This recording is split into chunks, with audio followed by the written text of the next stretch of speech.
अस्सलामुअलैकुम वरहमतुल्लाहि वबरकातुहू। एक बुज़ुर्ग हज करने के लिए गए। वहाँ पर उनका हार गिर गया। एक लड़के को हार मिला। पहले उसके दिल में ख़्याल आया कि क्योंकि वो तवाफ़ कर रहा था तो उसके दिल में ये लालच आया कि मैं इस हार को खुद रख लूँ। फिर उसको ख़्याल आया कि नहीं, मैंने अल्लाह के घर में ये बेईमानी नहीं करनी है। उसने ऐलान किया कि अगर किसी का कोई चीज़, कोई हार गुम हुआ है तो मुझे बताएं। तो वहाँ पे उसने एक बाबा जी को परेशान देखा। उन्होंने कहा कि मेरा हार गुम हो गया है। तो वो नौजवान कहता है कि जब मैंने देखा कि वो तो बूढ़े हैं तो मेरा दिल किया कि मैं मुकर जाऊं कि ये वो हार नहीं है जिसका वो बता रहे हैं। लेकिन फिर उस नौजवान के दिल में ईमान की राहत जागी और उसने उस बुज़ुर्ग को वो हार दे दिया। हज करके वो बुज़ुर्ग अपने घर चले गए। वो नौजवान कहता है कि जब मैं अपने शहर वापस आया तो मेरे पास कोई कारोबार ना था। मैं बहुत मुफलिस हो चुका था क्योंकि पहले ही भी मैं बेरोज़गार था।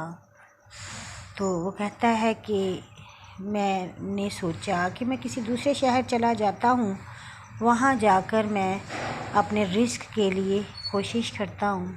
तो वो कहता है कि जब मैं जहाज़ में सवार होकर गया तो रास्ते में जहाज़ समंदर में हिचकोले लेने लगा। बहुत समुद्री तूफ़ान आ गया। तमाम कश्ती के सवार डूब गए। कश्ती भी टूट गई। मैं सिर्फ़ एक तख्ते पर पड़ा हुआ था। खौफ से मैं बेहोश हो गया। जब मेरी आँख खुली तो मैंने देखा कि मैं एक जज़ीरे पर मौजूद हूँ।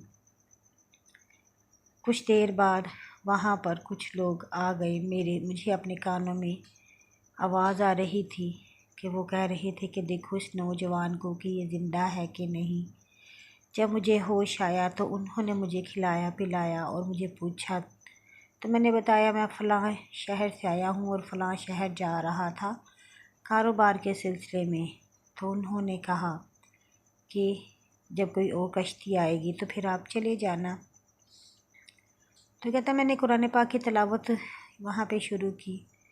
नमाज़ पढ़ने के बाद तो उन लोगों ने कहा कि हमारे इमाम साहब फ़ौत हो गए हैं, तो कितना ही अच्छा हो कि आप हमारे बच्चों को कुरान पाक की तालीम दिया करें और इमामत का काम आप संभाल लें, क्योंकि आपकी क़िरात भी बड़ी अच्छी है और आप जमात भी बड़ी अच्छी कराते हैं। और चूँकि उनको मैंने बताया था कि मैंने हज किया हुआ है तो उन्होंने मुझे इस बात पर इसरार किया, तो मैं वहाँ पर रहने लग गया। एक दो माह रहने के बाद मैंने सोचा कि मैं अब अपनी मंजिल की तरफ जाऊं। तो चूँकि वो लोग मुझसे बड़े मायूस हो चुके थे तो उन्होंने मुझे कहा कि हम आपकी यहाँ पर शादी करा देते हैं। एक बच्ची बहुत ही अच्छी है, हमारे इमाम साहब की बेटी, तो आप उससे शादी कर लें तो आप इधर ही रहना शुरू कर दें। मैंने भी सोचा कि नेकी का काम है तो चलो मैं करता रहूँगा। जब मेरी शादी हुई तो जब मैंने अपनी बीवी को देखा तो मैं हैरान रह गया कि उस लड़की के गले में वही हार था जो बैतुल्लाह के सहन में मेरे दिल ने मुझे वरगला के कहा था कि ये हार के लिए मुकर जा। और मैं अपने अल्लाह की रहमत पर शुक्रगुज़ार हो गया और मैं बहुत रोने लग गया कि देखो अल्लाह पाक कैसे अता करते हैं।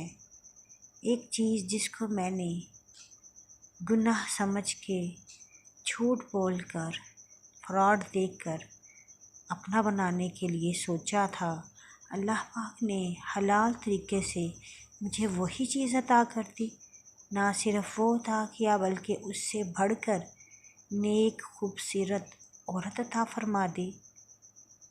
बेशक जब हम अल्लाह के लिए कोई भी नेकी करते हैं तो अल्लाह पाक हमें उसे बेहतरीन से नवाजते हैं।